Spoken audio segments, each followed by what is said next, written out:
Hello and welcome to another episode of MSA Crusaders. David and I are here today with Lynn and her husband Al. Hey, How are Lynn. you Hey, guys Al. today? How do?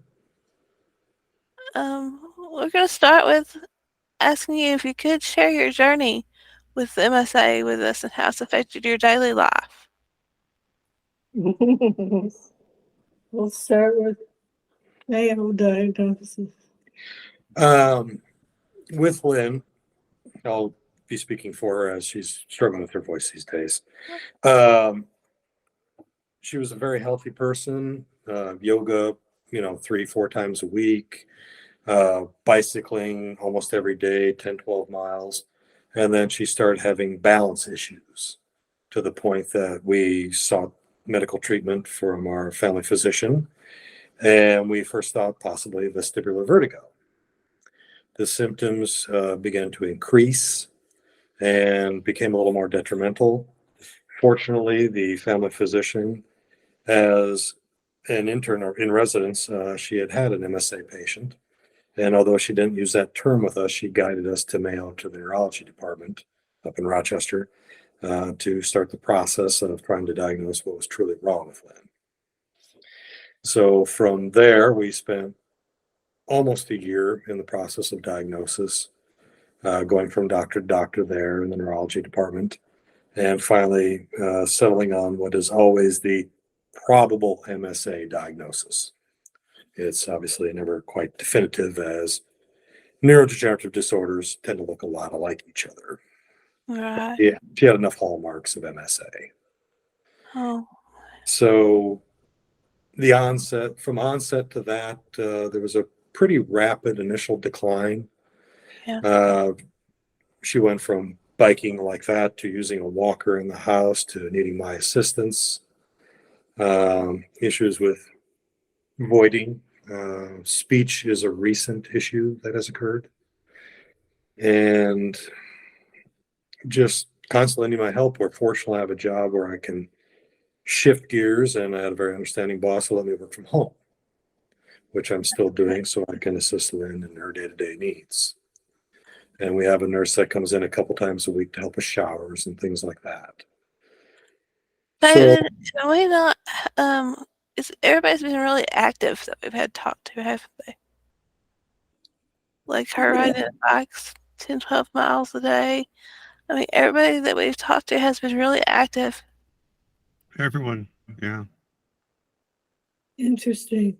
Well, I'm a proponent of all chronic illnesses are rooted in either viruses, bacteria, or toxins.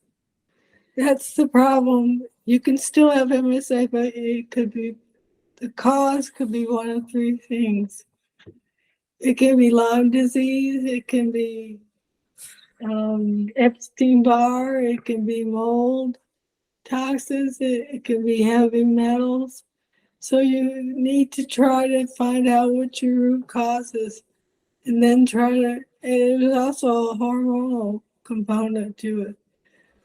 They say Yeah. that when people that end up with Alzheimer's, especially women, it's a hormonal component. Yeah. So the medical community doesn't want to figure out what the root cause is, because that would mean they have to treat each individual patient. You could still have MSA, but your root cause could be something different. So how can you get rid of something if you don't know what the root cause is? Exactly. Yep. You get it over and over again. Well, yeah, like myself, I did yoga every single day. I walked the beach every day, I was very active. I walked 11 flights of stairs 3 times a day. Yeah. It's just sad. It's really sad to see somebody that's so active because they're not even being able to walk anymore without assistance. Well, we're from the school of thought that we're going to get better here, guys. So it takes just one, and then, it takes one, and then the rest will follow. That's You true. know, That's true. I'm reading a book now called The Field and the Power of Eight Intention Groups. The field is our shared field of energy, and we imprint on it. So if you get better, you imprint the field, and others can get well also by accessing the field. It's quantum physics. It's weird. Well, But tell me, with managing MSA, what lifestyle changes or adaptations have you found that have been beneficial for maintaining a better quality of life? Lynn was very healthy to start with. So there was no tobacco, no alcohol, a little sugar, a little guilty of enjoying gluten, the bread and such, But lifestyle changes of that, she's been very much following the Terry Walls protocol. What's that? Dr. Walls is out of the University of Iowa. And when she started this for herself, she was in a recumbent wheelchair with MS. And today, she pretty much considers herself in full remission. She walks, she can work normally. And a big part of that was constant, as vigorous as possible exercise, but a diet that included no tobacco, no alcohol, no gluten, no sugar, no processed foods. no dairy. No dairy. Thank you. Oh, no dairy, huh? Yep. I can't do that one. That would be hard for me as well. What about But- instead of what you can't have, but- what can you have? Well, Fruits and vegetables and meat. yeah, all the meat she wants, all Oh, the okay. fruits, all the vegetables. We live in a community that is unfortunately heavily invested in organic farming. So we're avoiding petrochemicals, processing, things like that. I do the cooking. So we use, olive oil or coconut oil, things like that. Steaming, anything we can to lead as healthy a diet for her. And then we are continually trying to maintain as much exercise for her as possible. We have a yoga room where yoga is not done anymore, but basic physical therapies using resistance bands and such are being done, including a vibration platform. Yeah, I was part of this Zoom call 2 days ago, and they were talking about this. Research backs it up, but forget I'm going to say it wrong, but like moringa tea, antioxidants apparently is a major point of research for MSA, for not necessarily repairing the deterioration of the effects of MSA of the neurons, but keeping them insulated so that they can still make, have their pathways can still be talking. And there's this gentleman here that's had MSA for legit MSA for a better part of 10 years now. And he's still, obviously he has some issues, but he's still in pretty good condition. Considering 10 years with MSA. So yeah, there's a lot of things out there that everybody's studying, trying to wrap their hands around it. Yeah.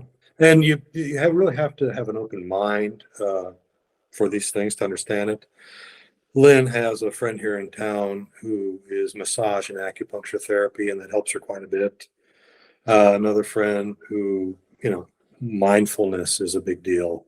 Yeah. Just trying to, Energy healing. yeah, an energy healer, just trying to do anything she can to calm her body, calm her mind, maintain a good outlook. And, Routine. yeah, the routine. And with her, one of the big things was foot neuropathy occurred.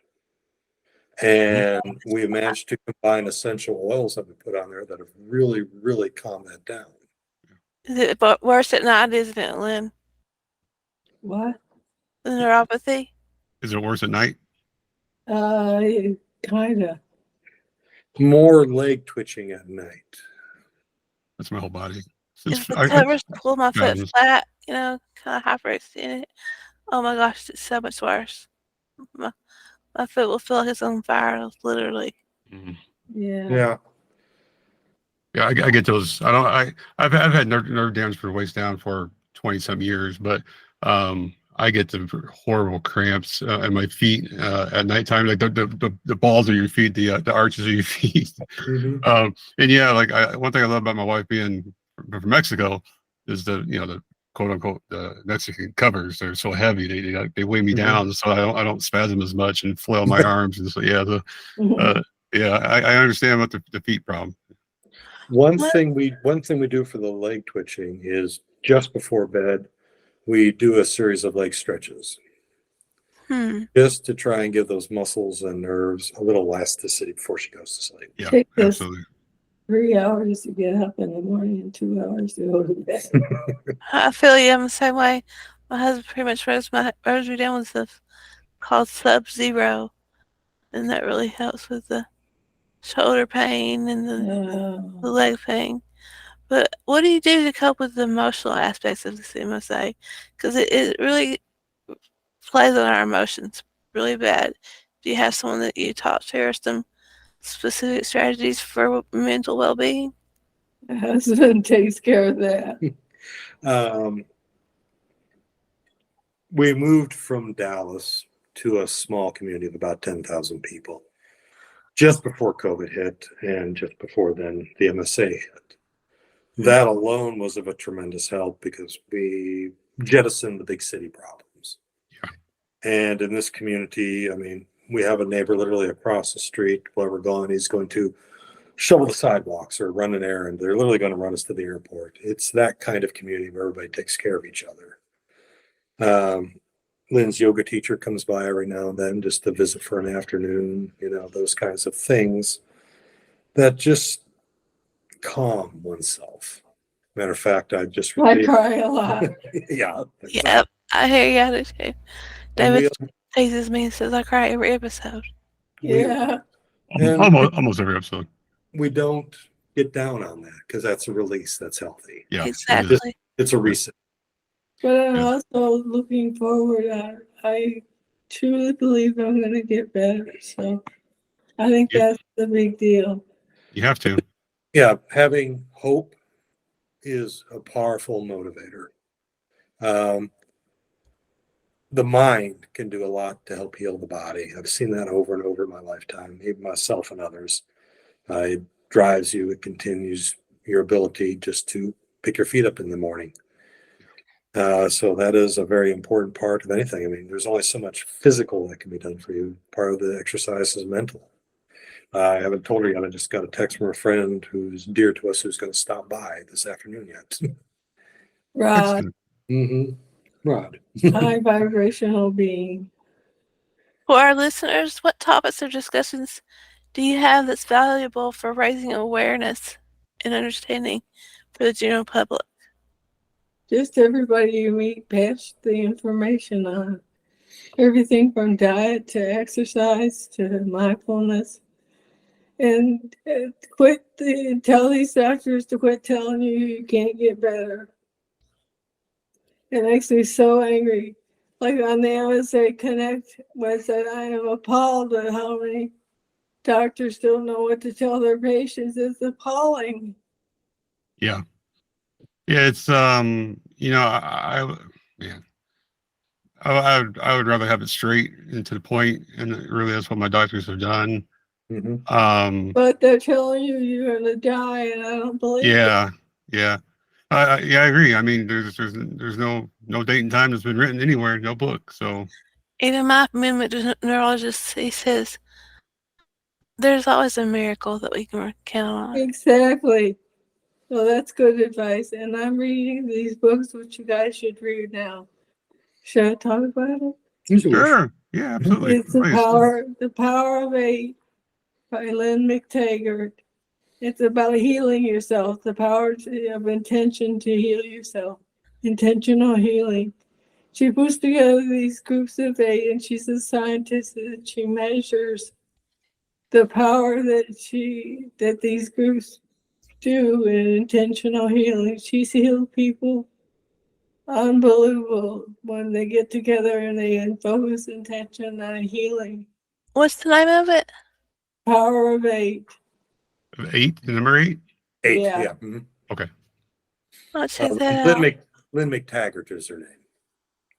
And there's numerous books on those kinds of subjects, but at the end of the day, they're not a shot or a pill that's going to help you get well, but they are a mental exercise that is going to help you maintain, in essence, your soul, your spirit, your ability to just keep going another day. Your sanity. Yeah. Hmm. We all need a dose of that, don't we? Absolutely. MSA or not. And, the other thing from the science side that I come from is that don't discount. I mean, your doctor is not going to have heard of all these different things out in the field because they're not going to be a strictly MSA specialist. Right. They don't exist. You are the MSA specialist. So I went out, I Googled, I researched, I went online for papers, and that's how we, decided that we're going to go with the Moviglias for our search for the cure. Does that mean we're going to find it? No, but we're down a path that doesn't have a known end to it. Where Mhm. we accepted what we had been told. There was a definite end. Yeah. So tell us about the what you're getting into for treatments. You had mentioned one of the universities in, I believe, Mexico. Things. Tell us a bit about that.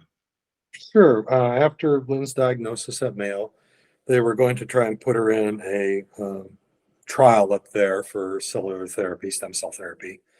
And she just missed being allowed into that. So we were given the long, sad walk down the hall kind of speech. And by the time we were driving home, we decided we were going to do our own research. She was reading a Tony Robbins book. I was reading scientific papers. And we came across the name of a doctor in Chicago who couldn't help us, but he was a porthole to a doctor he knew that we hadn't heard about yet. And then, I very rapidly read all I could about him. And his name is Gustavo Moviglia. He's an Argentinian doctor out of Buenos Aires who literally Wake Forest had to headhunt 5 times to convince him to come to Wake Forest. He was just so busy. He's like, I just don't have the time. When China started a stem cell program, a national country program, they had him headed to start it. So currently at Wake Forest University, he's one of the main guys in the regenerative medicine program up there for the U.S. Army to help para and quadriplegics who are injured in combat recover function. And he's had a level of success there.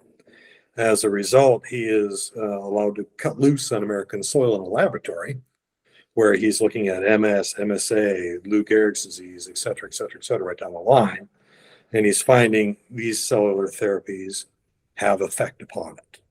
Not always a cure, but a positive effect. He's at the point with MS where he's developed a vaccine treatment that is about a course of 12 months where he has literally, quote unquote, cured 150 people.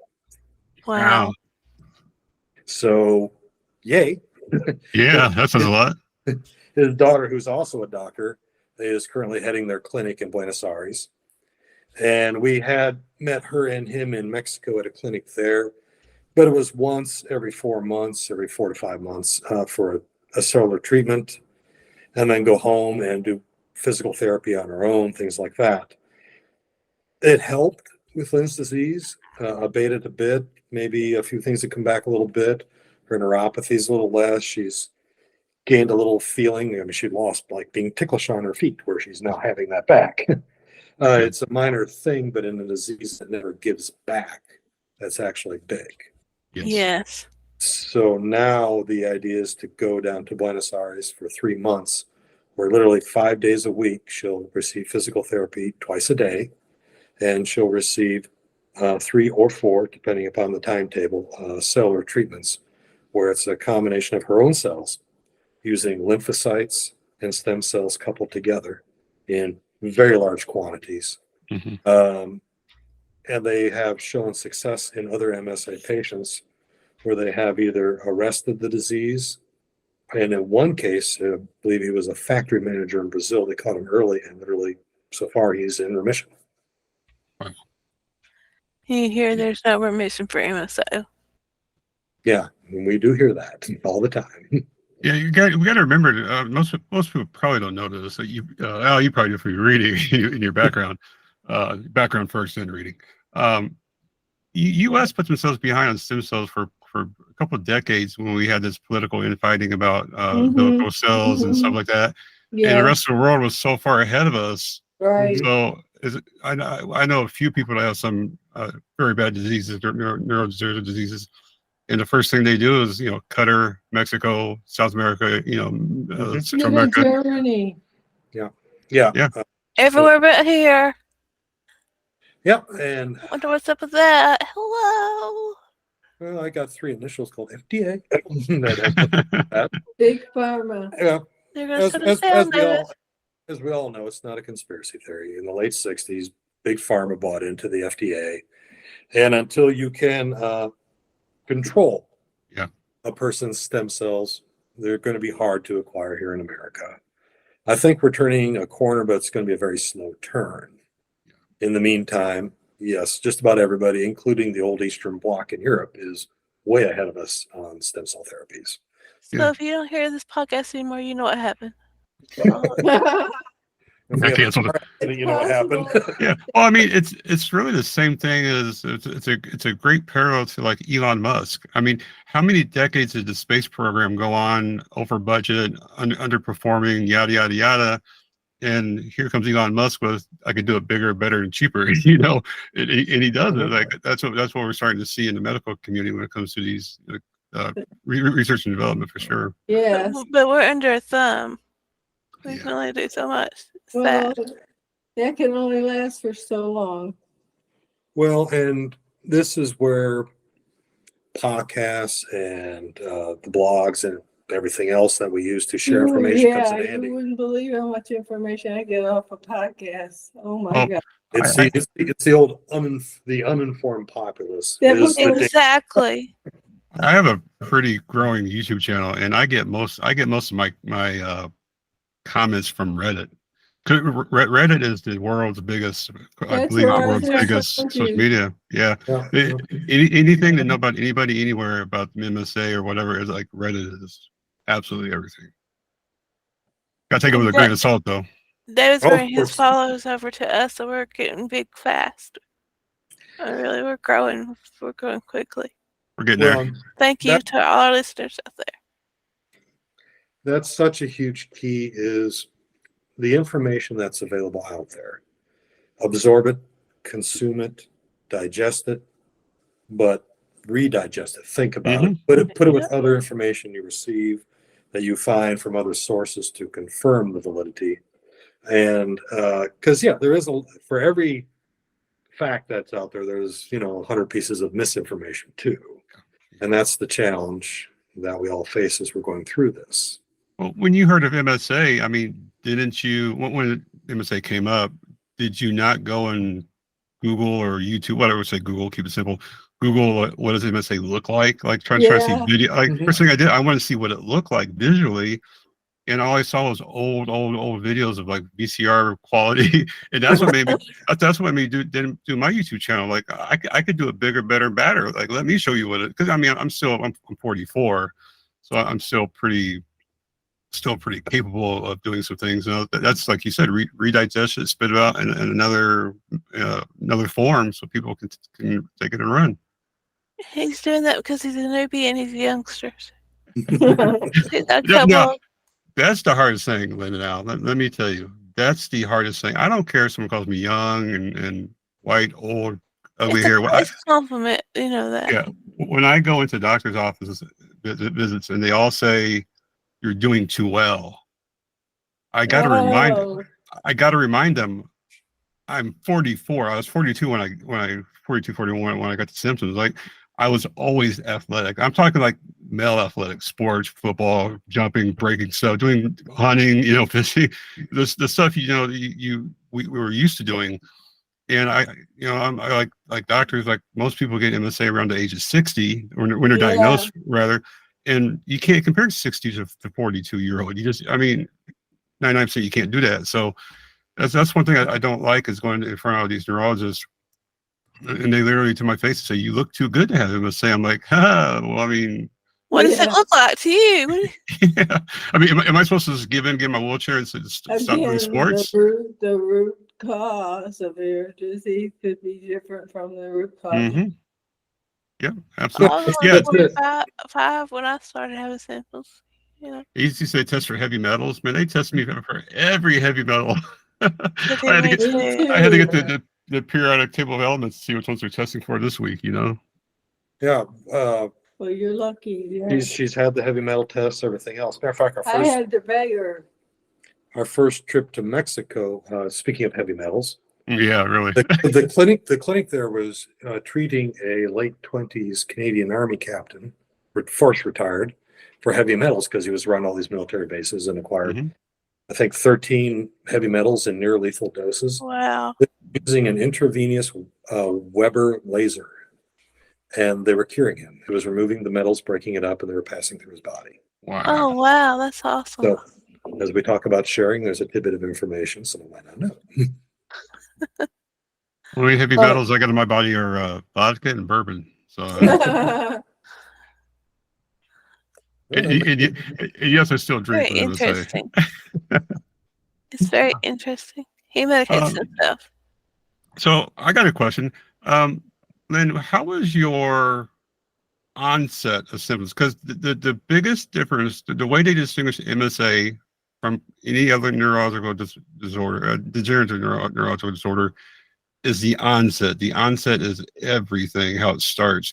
How did your, like mine started when I was walking in the Best Buy in my 2 feet. I was walking through the water on the beach. They just were dragging a little bit.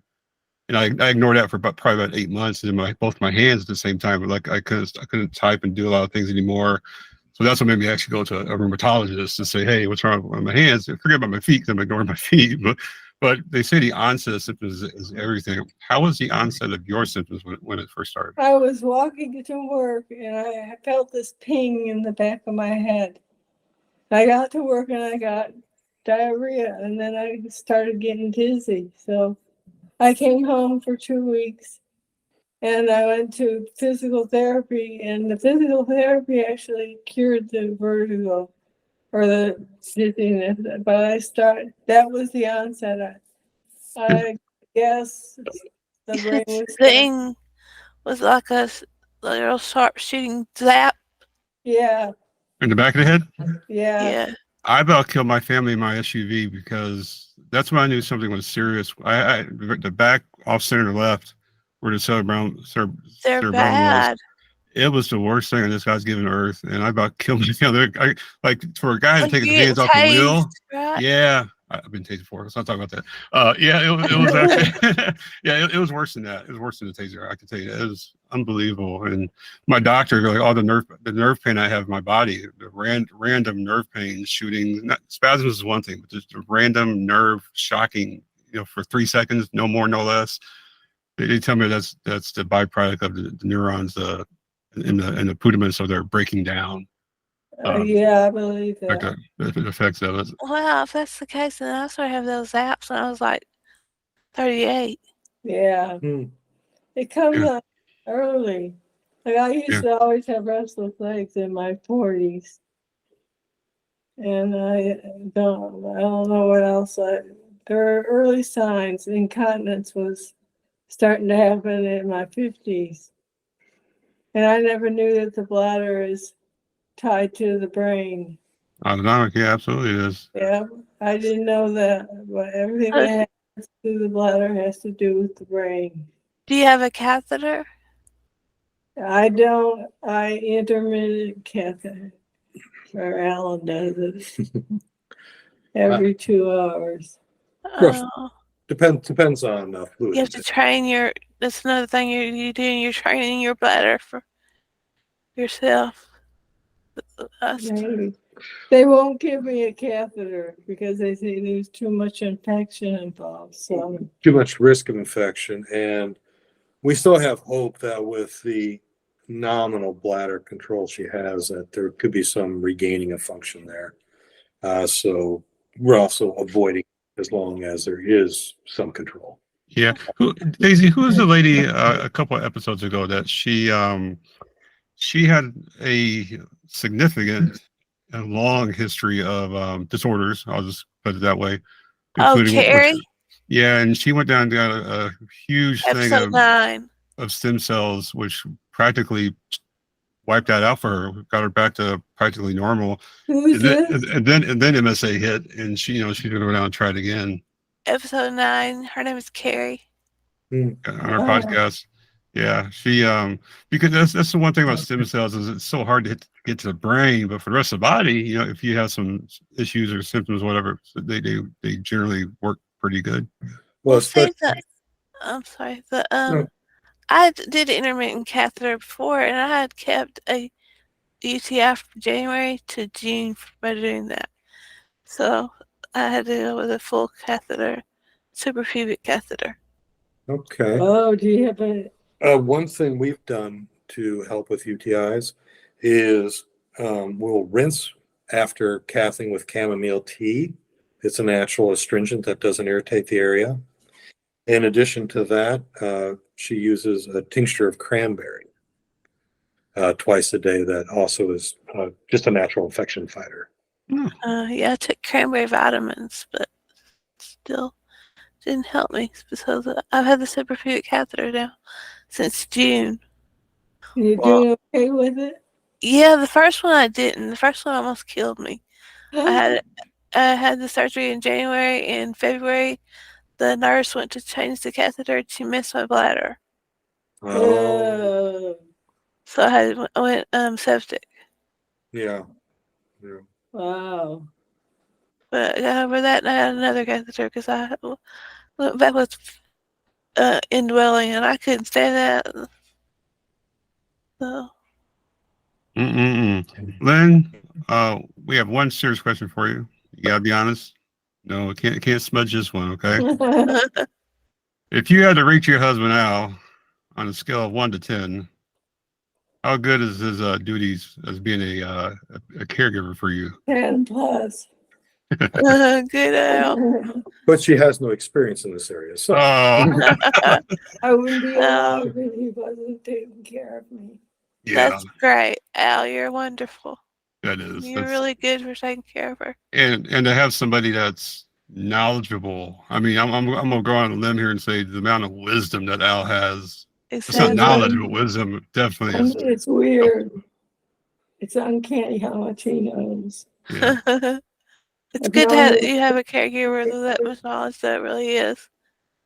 I used to say he's from another planet because he knows so much. no, I think she's convinced of it.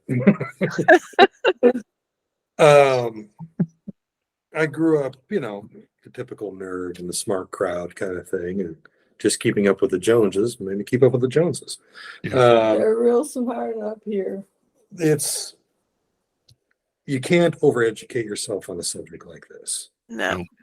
And it's continuous, it's constant, because everything I'm seeing makes me feel we're at the cusp of something new.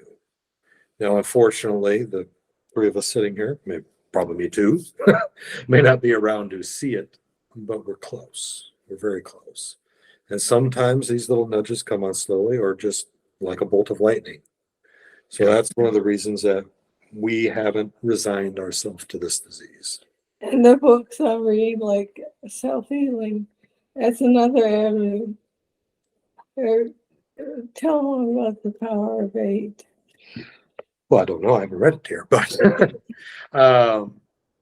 that's where we talk about the mental component of the disease. Mm-hmm. Keep yourself strong and motivated and grounded at the same time, realizing you are dealing with a difficult situation. Yeah. But being as much as at peace and comfort with yourself as you can be just an incredibly strong motivator to keep going forward on the most difficult of days. But that's where we play off each other, because we're never both on at the same time. We were happy. Yeah, that's true. You gotta have somebody to bounce things off of. Well, you have really given us a lot of knowledge today. And Thank you. Well, that's where Lynn comes in sometimes with a question, why me? And my answer to her is, well, why not me? yeah, first, why not? What makes it dang special? But also, as we go through this journey and we have opportunities like this to share, that's why us. Yeah. I agree wholeheartedly. With that said, Are there any? Always, I love this question that we ask for the most part. Are there any misconceptions about MSA? In your guys' journey through the diagnostic and treatments and things, any misconceptions or wanting to set the record straight for anything about MSA that you discovered in your journey? Every day is different.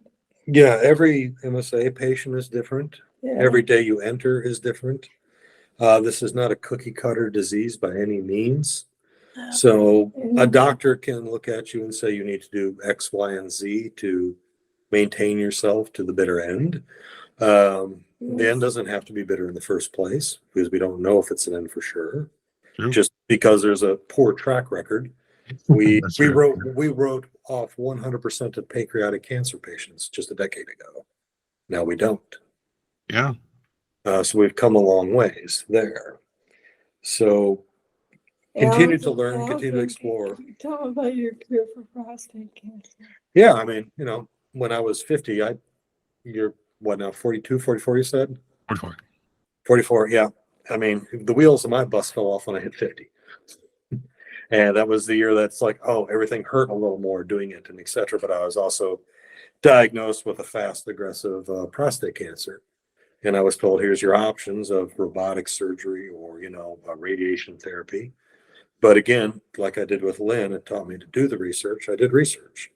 And I came across the procedure called HIFU, high intensity focused ultrasound. Mm-hmm. Just so happened the guy across the hall from the robotic surgeon was doing it. They use that for essential tremors also in the brain. Okay. Oh, Very similar. It's called DBS, deep brain stimulation. Practically the same thing. Yeah. Okay. And yeah, they went in and mapped my prostate out where the cancer was, and each area the size of a grain of rice, they cooked to about 160 degrees. That deceased tissue sloughed off.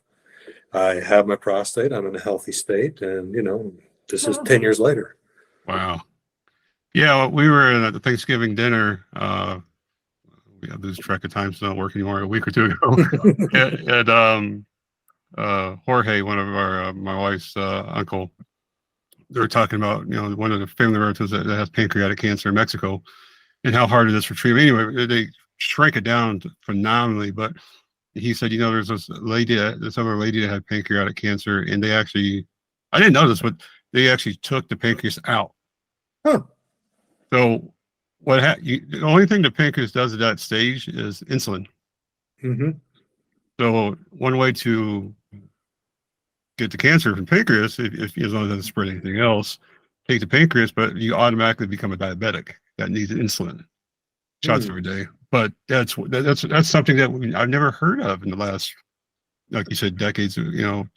On the cusp, and to that point, Michael J. Fox Foundation with Parkinson's, they have them and another company, they're running parallel, but they have a test now they have a test just not for Parkinson's. They have a test of 90-something% plus accuracy for misfolding alpha-synuclein protein like MSA and Parkinson's has. And so that's why I had one of my YouTube videos. I said, all this money we have for testing, do we have this misfolding protein? All that money can now be diverted to the cure, other treatments for it. So yeah, when you talk about being on the cusp of it, you are absolutely 100% on hitting the nail on the head. Well, and isn't it sad in a way, like we look at COVID, when the labs of the world united and focused on a single problem, the progress they made. It took somebody with not infinite, but great resources like Michael J. Fox to do a lot for Parkinson's, which MSA will greatly benefit from as well. Mm-hmm. Right to 8. Is that what you said the name of that book is? The Power of Eight. Power of 8. The Power of 8. Mm-hmm. Yeah, you can find it on Amazon and other places. Mm-hmm. Lynn, you going to write a book? My energy healer told me that's what I should do. I'm not sure. Well, her sister-in-law is a bit of a writer, so who knows? Do you do any canning or jarring at home? I can't do anything. Well, you can put them in a can and then Al can close it for you. I've written 2 books and I donate my proceeds to MSA, Defeat MSA. What? I wrote 2 books and I donate some of the proceeds to Defeat MSA. Oh, Nice. nice. Lovely. Yeah, I donate my time and energy on YouTube and podcasts. He's Yeah. got a lot of MSA. followers on there, so he's really getting We're getting there. a lot of We're listeners. over 1,300 followers so far, so subscribers. Doing pretty good. I mean, hey, I started Yeah. sharing around the world with Reddit and stuff, and now I got Russians, Ukrainians, Spaniards, Australians. I got every Great. every country you could think of is I get more questions in Russian than I do in English anymore. So It's interesting. yeah, Bring well, him on over to us, David. it's the people who don't have access to ask those questions. Yeah. Well, Right. and we're finding the sharing of information is really just a burgeoning thing with MSA. Yeah. In one of the groups that we're in, we were talking with a person about your age out of Germany, and we were talking about the solar therapies that we're pursuing, and he decided to give them a call, that kind of thing. So as we share information, we spread knowledge, we spread the possibilities of hope. This guy messaged me on, or this guy messaged me on Reddit, and he is from very far north Canada, like about the Arctic Circle, and no resources for MSA, no nothing. He's 8 hours away from any facility, Mhm. and he had no clue. And so I talked with Phil, at an MSA group, and he said, hey, give him this information. So he calls the only MSA group in Canada, and now he's getting support just by seeing my video. Great. And I'm not saying thanks to me. I'm just saying it's just, we keep regurgitating things like podcasts and books and YouTube videos. Yeah, we keep going forward. And helping Sharing people. is caring. Isn't that what they say? Sharing is caring. Absolutely. And well, I mean, for us, in our MSA journey, when we got to the Mayo Clinic and started the process, we heard Parkinson's. Yeah. Somebody dropped the word MSA, and I was like, well, what the devil is that? Never heard of it. Yeah. Yeah. And my daughter said, I think you have MSA. I said, well, can you cure me? Yeah. Yeah. Well, I get asked all the time, I haven't seen Lynn, what's going on with her? And I say, well, it's MSA. And they always get the what's that? And I say, well, if you take MS and Parkinson's, they got together and had a very angry baby. That's it. That's a good way to describe it. There, I like that. That's true. That's true. Everybody else goes, MS? Yeah, no, it's not MS. Yeah, so I tell them, I say it's Parkinson's, but it has autonomic failure. And they're like, what's autonomic? So it's like, whatever you say is just going to throw people off. But I just say multisystem atrophy now. yeah. You give it 5 to 7 years, They get the point. Matter of fact, I was in Detroit for the clinical trials, and I got blessed by 3 people in the waiting room. Like, That's what happened to me. They asked me what MSA was. I described it, and I got people just praying for me in the middle of nowhere. I thought it was the greatest thing ever. Like a Power Day crew. Yeah. That's what happened to me when I went to Detroit. You got prayed for also? Yes. Some very religious and outgoing individuals in Detroit, that's for sure. Well, we missed out. We didn't get prayed over there. Yeah, we don't get that in Chicago over here. A lady with a pink bonnet on her head. Good. Well, I'd like to say thank you for you two for coming on the show and helping spread a lot of information and help some more MSA patients, caregivers, and all of us MSA Crusaders. Is there anything else you'd like to say, Lynn, or out before we conclude? No. Just takes one. Yep, it just takes one. We thank you for the opportunity. We do appreciate it very much. Oh, we thank you for the opportunity to learn so much because you've been an awesome dictionary or encyclopedia today for us. Well, Thank if you, anybody wants to contact us, they can. We have lots more information. Yep, she's on MSA Coalition, et cetera, et cetera. So Let's say if somebody wanted to contact her or yourselves, how could they do that? You're on MSA Coalition. Which other one, please? Just about David's YouTube channel. Yep. And it's just under Lynn Biebly. Okay. Yeah. They can contact me through the MSA Connect. Yeah. Oh, we're Yeah. on that to this Yeah, uh MSA trade Connect. something. Yep. I like it. Well, thanks again, guys, and keep in touch with us. Thank you, will Okay, do. thank you for this opportunity. Our pleasure. Thank you, thank you.